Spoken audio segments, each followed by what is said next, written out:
Welcome, everyone, to It's a Wrap with Rap. I am your host, Ron Rappaport. This podcast features people who have overcome life's challenges and adversities, people who can inspire, motivate, and educate us on an assortment of topics. My guest today is Carolyn Breinich. Carolyn was diagnosed with acute lymphocytic leukemia in 1994, 5 days before her 14th birthday.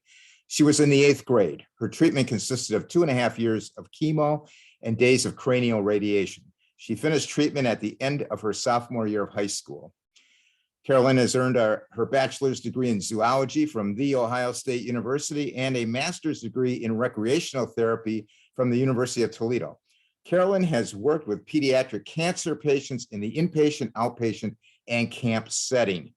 Carolyn always knew she had the potential for late effects from her treatments, but what she was not prepared for was that they would come many years later.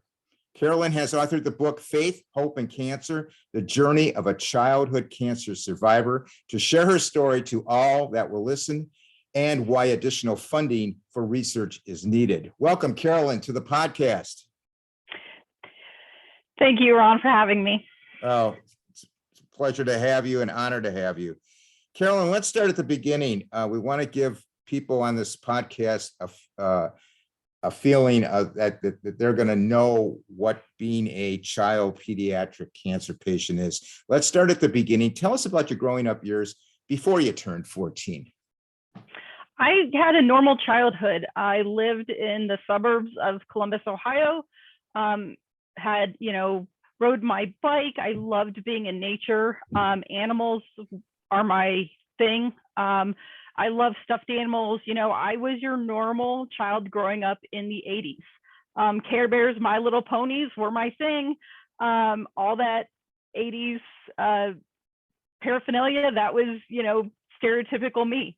So I had a really great childhood just growing up, playing with my brother and sister. We had a huge field in our backyard. So just running around in the field. I really had a great life that my parents provided for us.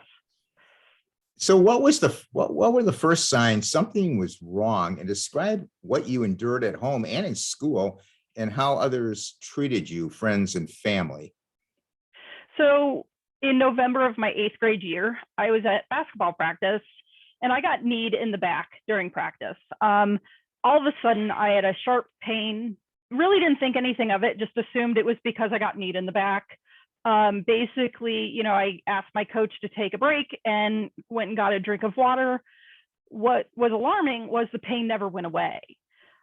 It remained day after day after day. I actually ended up staying home from school the next day because my back hurt so badly. And that was the first indicator that something was wrong. My parents took me to the doctor. They chalked it up to growing pains or just bad back because bad backs run in the family, so they didn't really think anything of it. I'm pretty sure at the time they did an x-ray, but nothing obviously showed up.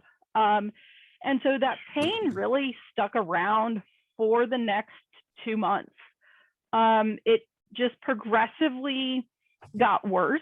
And it was a moving back pain. Some days it would be in the lower back, some days the upper back, sometimes the right side, sometimes the left side. I never really knew where the pain was going to be and how severe it was. And the problem with that is that it really impacted my everyday life. I couldn't sit in a chair. I couldn't ride in a car, sneeze, laugh, sleep in a bed. Everything I did caused me pain. And so I started just not to want to do anything. I didn't want to go to school. I didn't want to be around people because I couldn't do the things I used to be able to do. The pain basically ruled my life. And my classmates didn't know what was going on. Some of them honestly thought I was faking it because back pain doesn't move. My siblings didn't believe that the back pain was real. They thought I was kind of making it up. And my parents were really concerned because they kind of were like, okay, well, what the heck is going on? Like, we keep taking you to the doctor and nobody has any answers for what's going on. So I don't think nobody honestly realized how bad it was because I kind of hid the pain from my parents. So that way they thought that I was getting better when I knew something wasn't right. Right. What prompted you, Carolyn, to write your book, Faith, Hope, and Cancer? What prompted you to write that book? I had wanted to, so when the internet became available, I basically started writing cancerversary emails. So every year on January 25th, I would send an email to my family and friends saying, hey, remember to celebrate life. And those emails, many people year after year are like, oh my gosh, Carolyn, you need to tell your story. I was never a writer, never considered myself a writer, nothing. And then in 2016, my husband gave me the luxury of being able to quit my job. And basically 2 weeks after quitting my job, I started writing for, I don't know why I sat down to write it. And within 2 weeks, I had a rough draft done, a first rough draft. And it really got to the point where I wanted to share my story because I knew it could provide hope for at least, others going through what I went through. My goal in life has always been to, if I can make one person smile a day, I had a good day. Yeah. And so when it comes to writing this book, my theory was, if this book can help at least one person, writing it was worthwhile.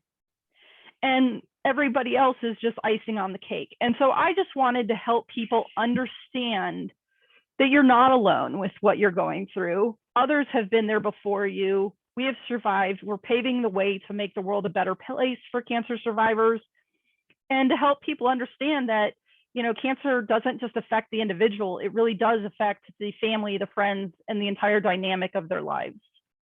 I have to say, I read the book, and I can't believe you wrote that thing in 2 weeks. It was an awesome book. It held my interest, and I would strongly recommend anybody pick up a copy. It's a great book. It will hold your interest, and just a wonderful book. Tell us about the things cancer took away from you overall, and then we will get into the specifics later on. Just overall, what did it take away from you? It took away, first of all, my teenage years. I really had no teenage years. I was diagnosed at age 13, 5 days before my 14th birthday, and I didn't finish chemo until I was 16 years old. And by the time I finished chemo, everybody, I didn't have anything in common with my peers. So it took away my teenage years. It took away my high school years, not having things again in common with my high school classmates. That carried into college, not really having things in common with people in college. And then it took away my friends who were in school with me, because they didn't know how to deal with what I was going through. They didn't know how to cope with what I was going through, and I didn't know how to communicate to them. It's taken away so many friends of mine who have died from cancer. It's, taken that away. And it's just kind of taken, there's just a piece of you that kind of dies when you hear that diagnosis of cancer. I only lived a quote unquote normal life for 13 years. Every other year, cancer is part of my journey. You can't leave it behind. As much as you want to, you can't. Yeah, I definitely understand. I'm going through the cancer journey myself for the second time. And really, that's why we're doing this podcast with you. We're trying to give a perspective to people out there that have not been through that journey, and hopefully will never have to go through that journey. But when you're going through that journey, you really realize what it does take away and how different it is. And like you said, people look at you differently. Not everyone, but people do. And it's just a different scenario. How did cancer change your family dynamics? And tell us how cancer affects family members differently. As far as my family went, my sister was in college. She was a freshman in college when I was diagnosed. So she was the most removed. She only knew what my parents told her. I communicated very little with my sister at that time. My brother was a junior in high school, And basically, my parents tried to keep his life as normal as possible. They gave him the car that he could drive to school. They didn't want his life disrupted by what I was going through. My mom and dad, my dad was the one who worked. He went to work to pay the bills because healthcare was a priority. Right. When I was in the hospital, he would come to the hospital after work every day and read the newspaper and just be there with me. But my mom was really the one at the front line. She was the one who quit being a music teacher to basically become my full-time nurse, and was that full-time nurse for the first year. During that time, we basically became best friends. And so that's kind of how my family adjusted and was affected by the cancer. Talk to us about the emotional and social side effects of cancer. Cancer can be very isolating. Cancer is a time when you realize who are your friends and who aren't your friends. Everybody, the people that you expect to be by your side sometimes are the ones that are not. And the ones who you never would have expected are the ones that come out of the woodwork and support you. It's a strange phenomenon, and I'm not the only one who's gone through that. And so what it can do is it can leave you feeling very isolated, especially when you're my age and I had to stop going to school and get a tutor. So I didn't see my classmates. I didn't see my friends. And that was isolating. This was before social media. This was before cell phones, so Yeah. I really didn't have a chance to, talk to them. And it just became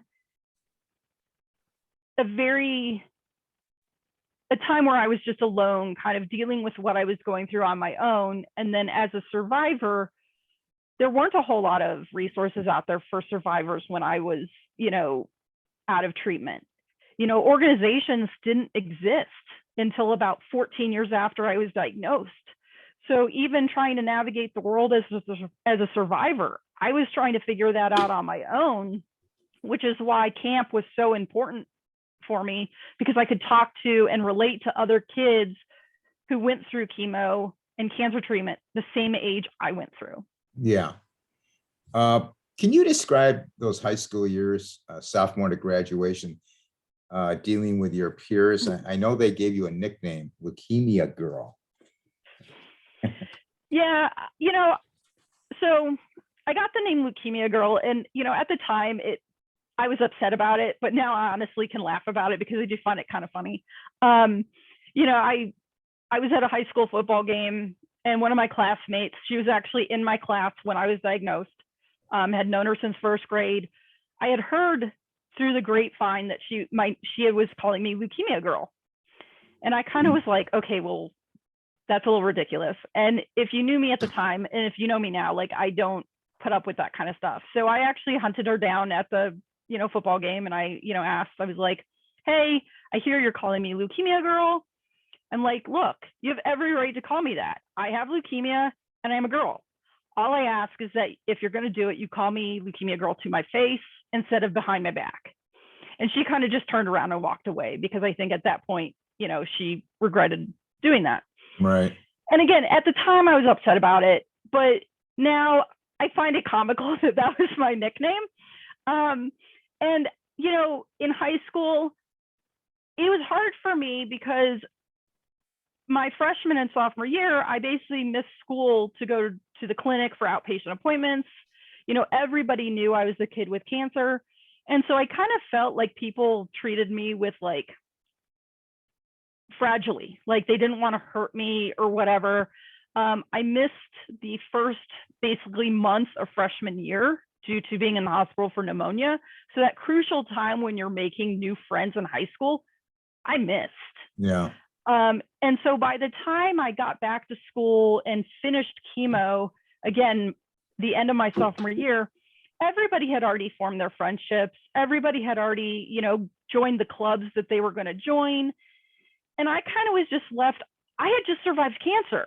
Like, I didn't have anything common with these, with my classmates. And so it was a very kind of lonely time for me. I had friends, and I talked to people, but I didn't have the close connections that I would have loved to have.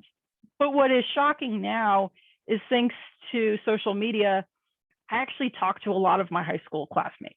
Oh, that's And good. I'm actually good friends with some of them that I was never friends with in high school. So it's, I think as I've gotten older, I realize I actually do have more in common with them than I ever knew I had when I was back in high school. Great. It's in the book.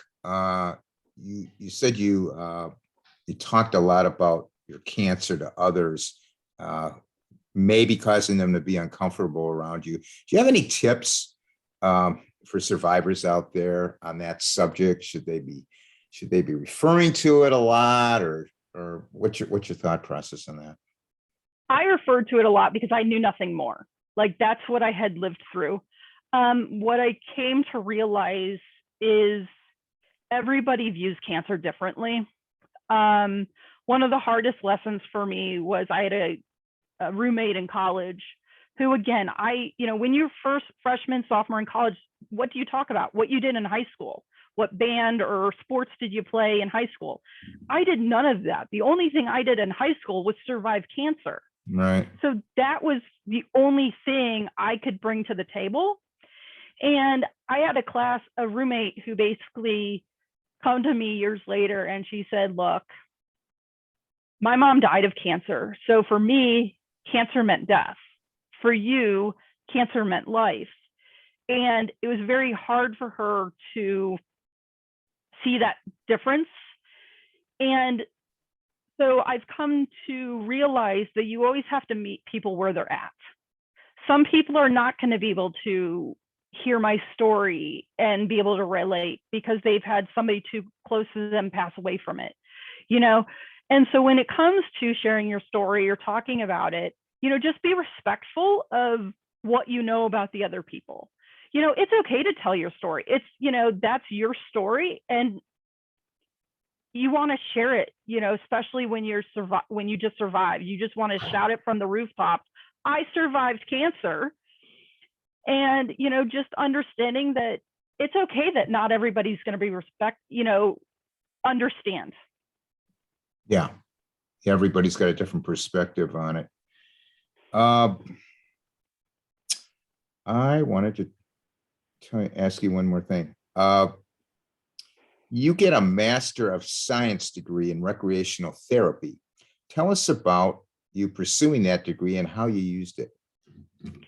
I basically, my background is in zoology. Again, always loved animals. And I found out through my degree in recreation therapy that I could use animals to help people. And so that was my ultimate reason why I wanted to get a recreation therapy degree. And so I used that primarily, again, so I could use my dog, who's a certified therapy dog. She could come to work with me. But in the end, as I was in school, I really wanted to help, pediatric cancer patients. I didn't have a recreational therapist or child life specialist when I was going through treatment. And as I went through school, I realized how beneficial that would have been for me going through treatment. Even though I was a teenager, it still would have been beneficial. And so, my goal was always to work in pediatric oncology. And thankfully, I was able to do that for 4 years. And it was my dream job.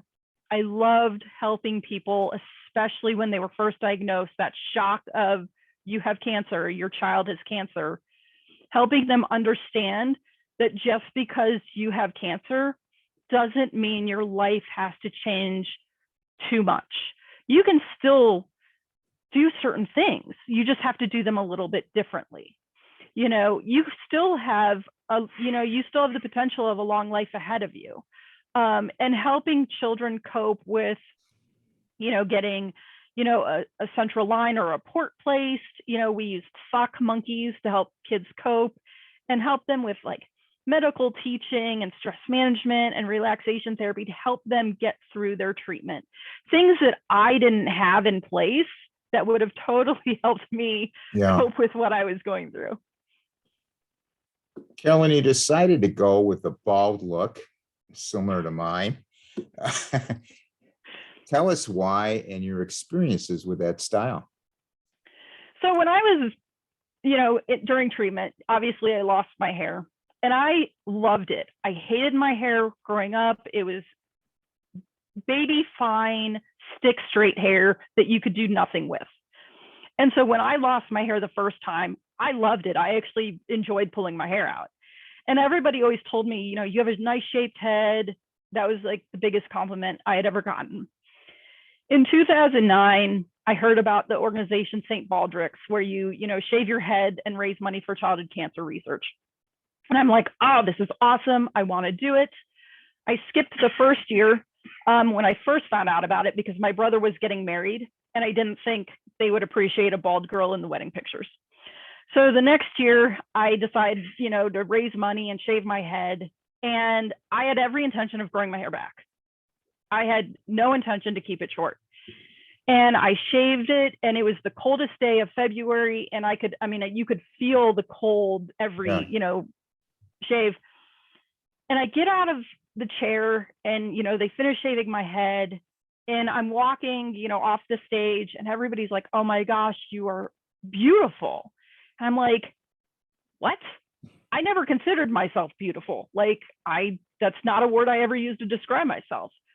And I went into the bathroom to actually look at myself. And for the first time in my life, I felt beautiful.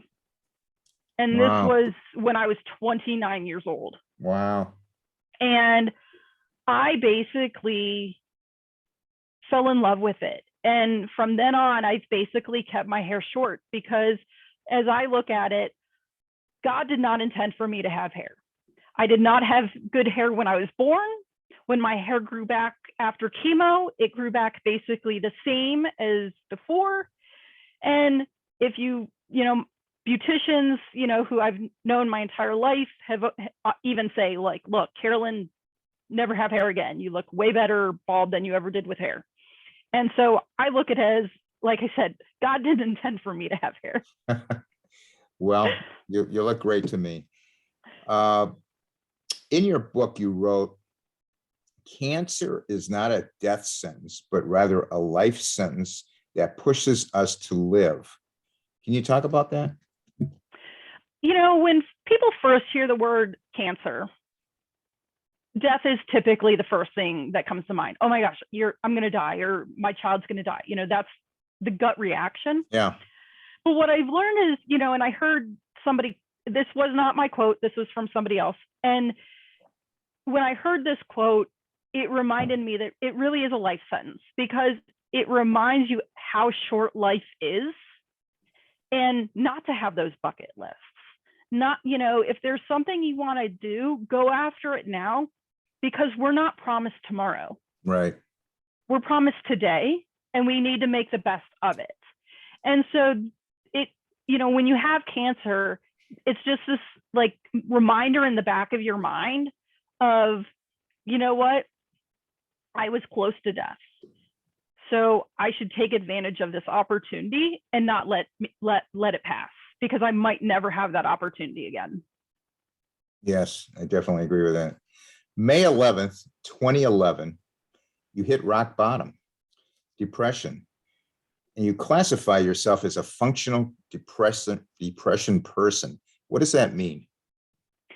So I ended up with depression from everything cancer had taken away from me. A bunch of things happened. I call it the perfect trifecta, which kind of pushed me into this depressive state.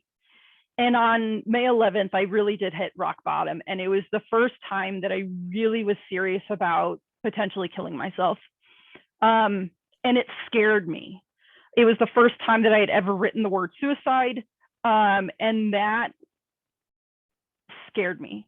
It was something that I had thought about killing myself, but actually saying and writing the word were two different things. And what people don't realize is you can be a functional depressed person. And what I mean by that is I went to work. I, got up every morning. I went to work. I came home.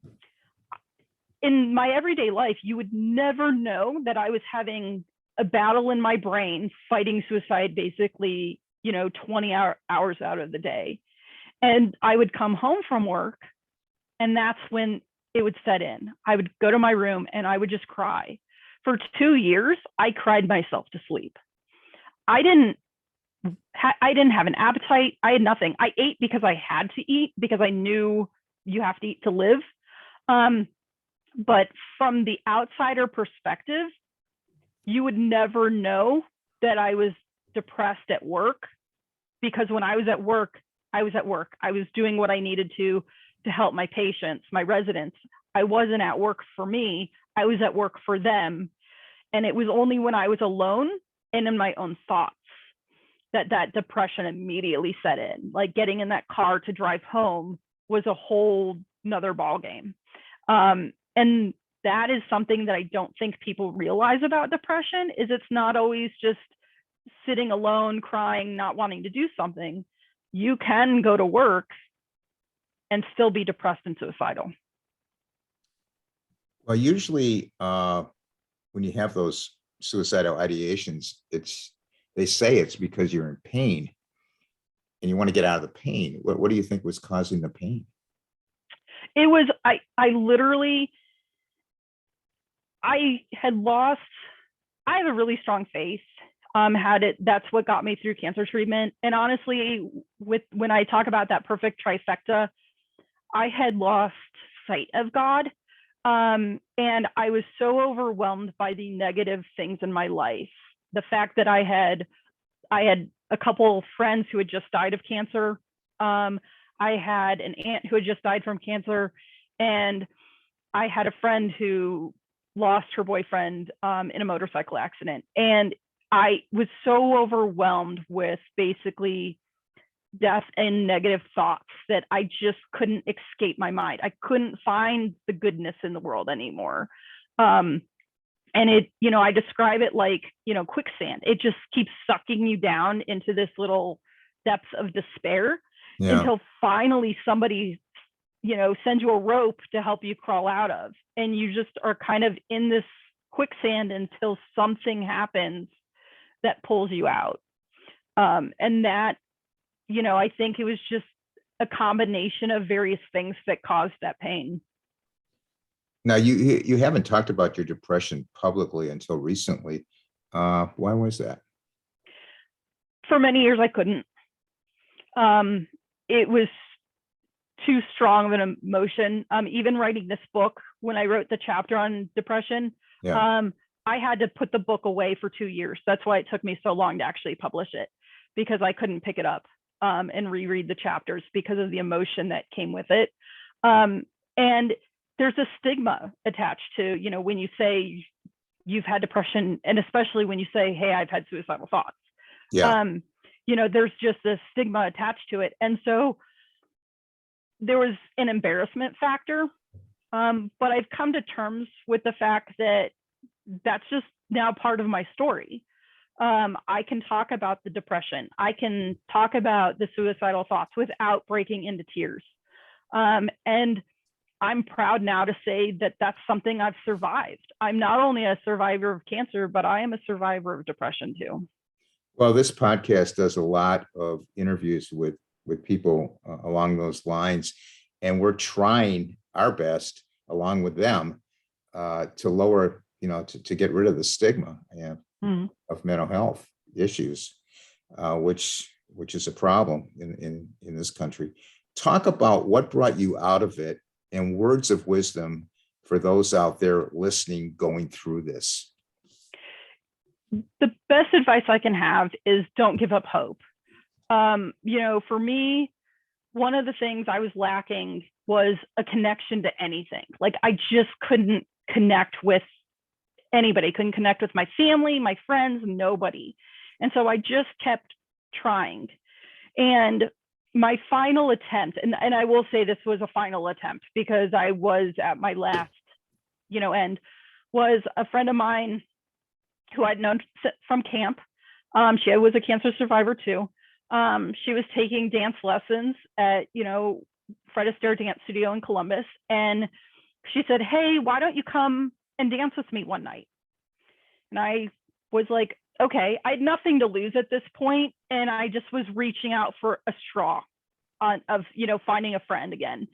And I went out dancing, and Daniel, the dance instructor and owner of the studio, basically, he reached out my hand and said, come dance with me. And I kind of was like, I don't dance.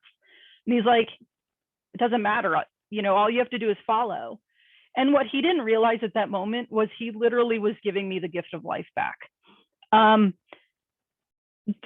became a space where I could be free and not think, because as a girl, when you're ballroom dancing, you follow. The male is the lead. And so all I had to do was follow somebody. I didn't have to put a thought into it. And through ballroom dancing, I met Pat, who immediately welcomed me with open arms into the studio's family, wanted to know who I was, and invite me and get to know me. And that was the connection I was looking for. And it literally was through ballroom dancing that I basically was able to come out of this.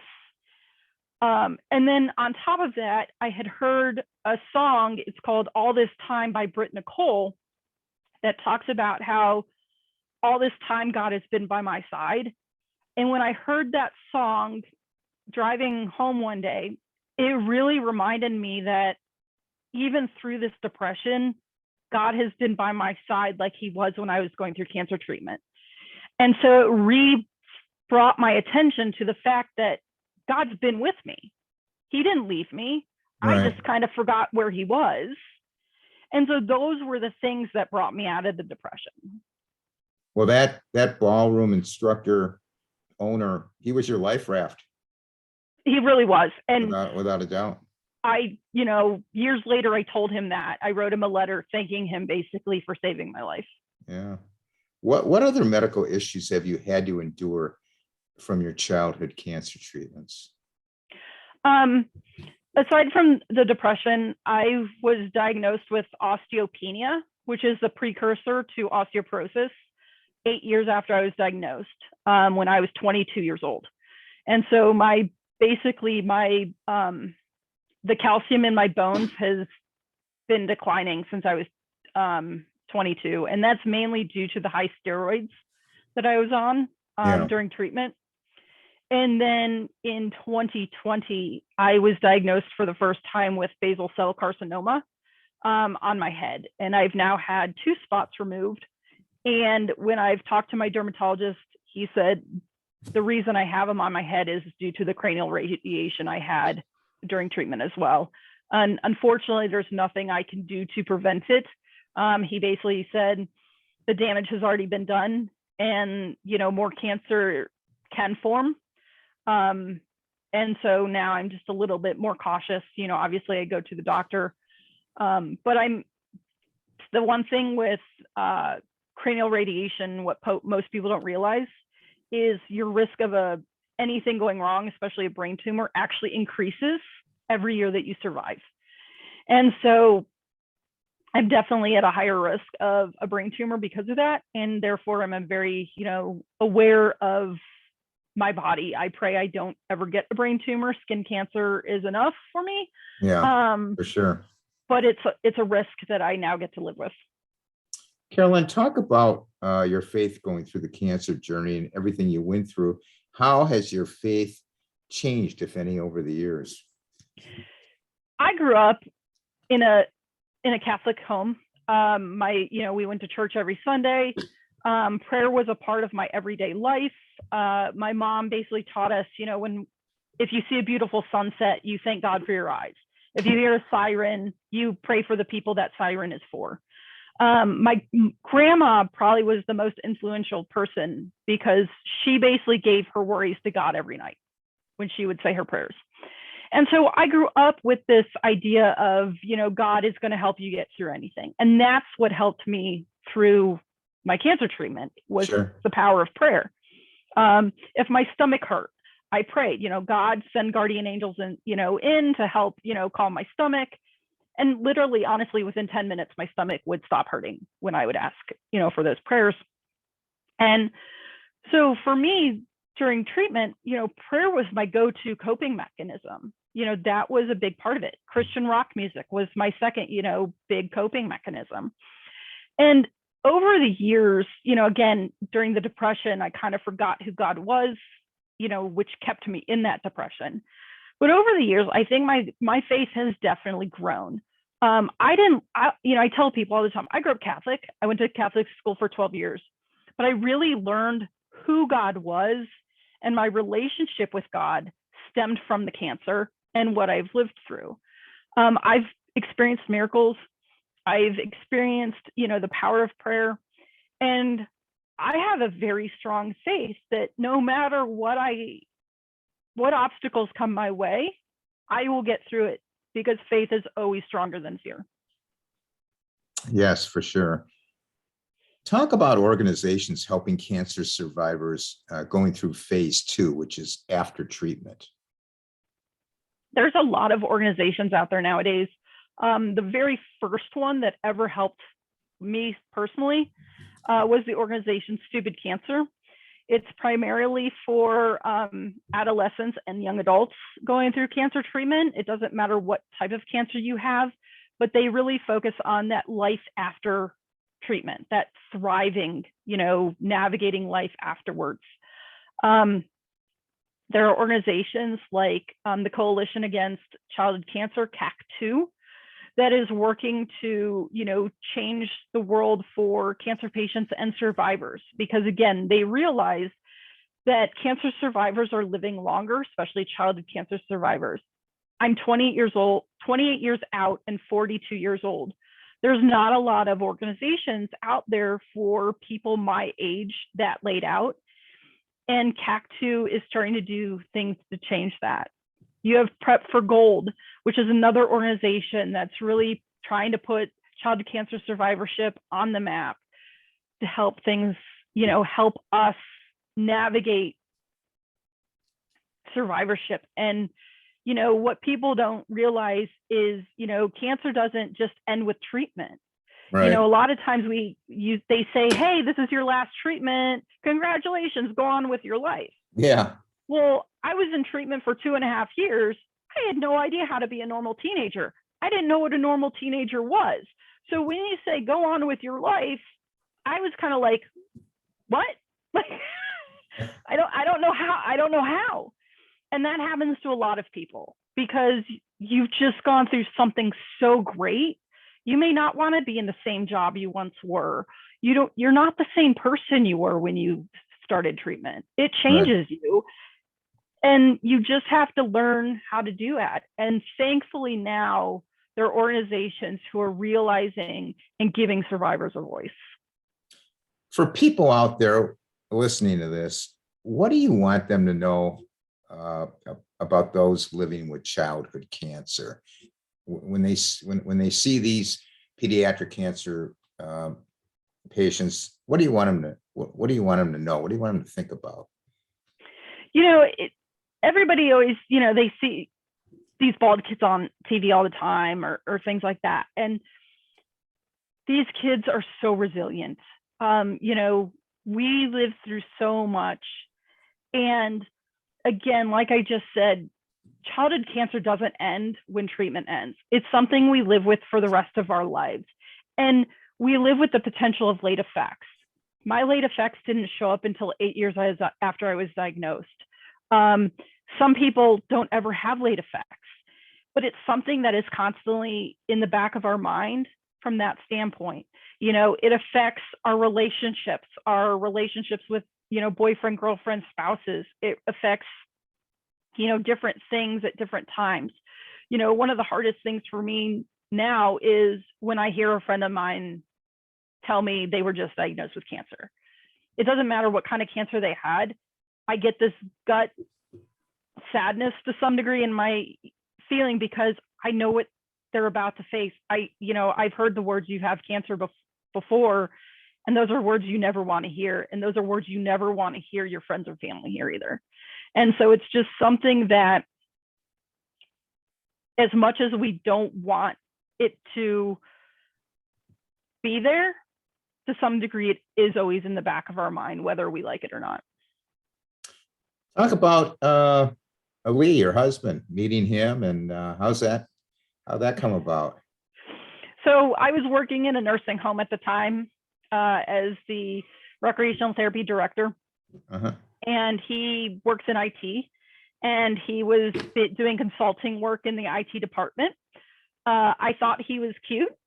So I asked our IT lady, what's his name? What's his deal? Is he single, kind of thing? And she told me, yeah, he's single. And so I was kind of like, okay, well, that's cool. Yay. And at the time, I was bringing my dog to work. Her name was Velvet. And, I would oftentimes, just because my office was in the hallway with all the other offices, would just let her wander that hallway. She would not really wander that far. And so I kind of used her to go wander into the room where he was working. You can't go wrong. Carolyn, you can't go wrong using the dog. There's no way. I wanted to know if he liked dogs. That was a big thing for me. He did.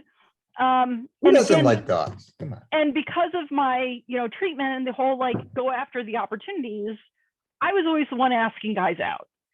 And so it came time to it, and I was the one who did the asking. I said, hey, do you want to go out? And he said yes, surprisingly.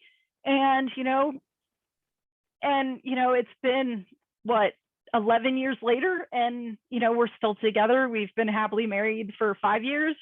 And I've always teased him when it came to getting engaged. I said, it's a good thing I asked you out, because if I hadn't, I probably would have asked you to marry me. Well, I'm glad everything worked out well on that. Carolyn, how about some words of wisdom for people out there with and without cancer going through struggles? What can you tell them? You can only see a rainbow after a storm. So no matter what you're going through in life, there's always something to live for. Life is worth living. And, in the deepest moments of the depression that I was going through, I had to constantly remind myself, life is worth living. There's always somebody who is going to miss you. There is always somebody that you don't realize the lives you are affecting every day. And don't give up hope. There is always someone who is better off because you're in their lives. A smile goes a long way. And, if somebody who's going through it, we may not acknowledge the fact that you're trying to help because we don't know how to acknowledge that, but just do simple things. Just, send a card, send a note, say hi, anything to help people going through a hard time, because it's those little things that help us get through it. Excellent advice. Carolyn, where can people contact you if they want to get a hold of you? They want to maybe some advice, some inspiration, whatever. How can they get a hold of you? The best way is through my website, www.leukemiagirl.com. That has all of the information. It has my email address. It has information on my book, and it has more information regarding my story. So my website, leukemiagirl.com, is the best way to contact me. Okay, great. I want to thank you for sharing your story with us, and I wish you and Lee all the best going forward. Comments and suggestions for the podcast, you can email me at itsawrapwithrap@gmail.com. We have a Facebook page and group, It's a Wrap with Rap. Our Facebook group is advancing greatly. We're almost up to 900 people. Instagram, It's a Wrap with Rap podcast. We're on YouTube. All the episodes are on YouTube. It's a Wrap with Rap, the podcast uncut. I want to thank everyone for listening. Please stay safe out there. And for now, it's a wrap.